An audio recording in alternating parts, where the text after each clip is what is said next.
Assalamu alaikum. Hi viewers, I'm Asma. Welcome to my channel Organically Marketing. Today we will talk about how to use keywords when we are practicing SEO. Which type of keywords should we use? Long tail or short tail? Here, keep in mind these four factors while you are choosing keywords for your website's SEO: product, service, competition, and volume. Like what type of services you are giving, what which type of products does your web page have, how is the competition of your keyword, and how is the volume of your keyword. But remember one thing, that the competition on short tail keywords is very high, and the reason for that is that, as we took the example of shoes in our previous videos, that if we type a shoes, just shoes, then it will cover women shoes, men shoes, running shoes, football, sports. In fact, in short, each and every category of shoes will fall in this keyword.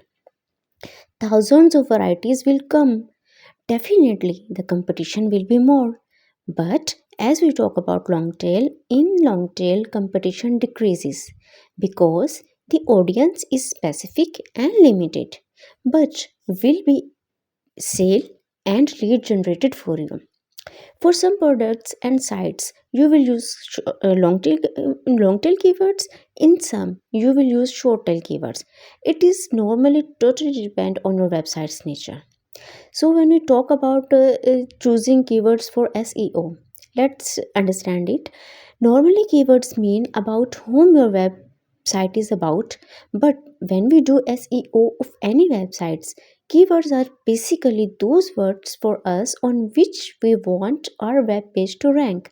For example, if you have a blog related to digital marketing, you will want that whenever a person types any query, like what is digital marketing, how should we do digital marketing in 2025, he should see my website on top rank.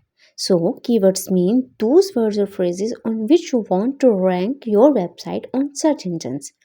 Basically, you will tell Google Scroller that this is my page, it is about this particular subject. So Google will read it, and whenever some types a query related to digital marketing, Google will show him your page because this page is absolutely relevant. So in basically we understand that to show the relevancy of Google Scroller, you put your keywords in SEO.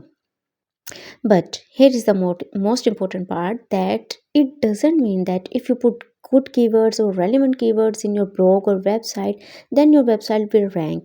No, it's not work. It will not work like that. Mainly the keywords you use in SEO, you do it for your users and audience. Like if someone types what is digital marketing, he gets his required keyword in or information in your website, right? That's why knowing keywords in SEO from the point of view of the audience and the crawler too is very important. Keyword plays a very important role for both, for our audience, for our Google crawling. So viewers, that's all from our video. We will meet in our next video. Bye.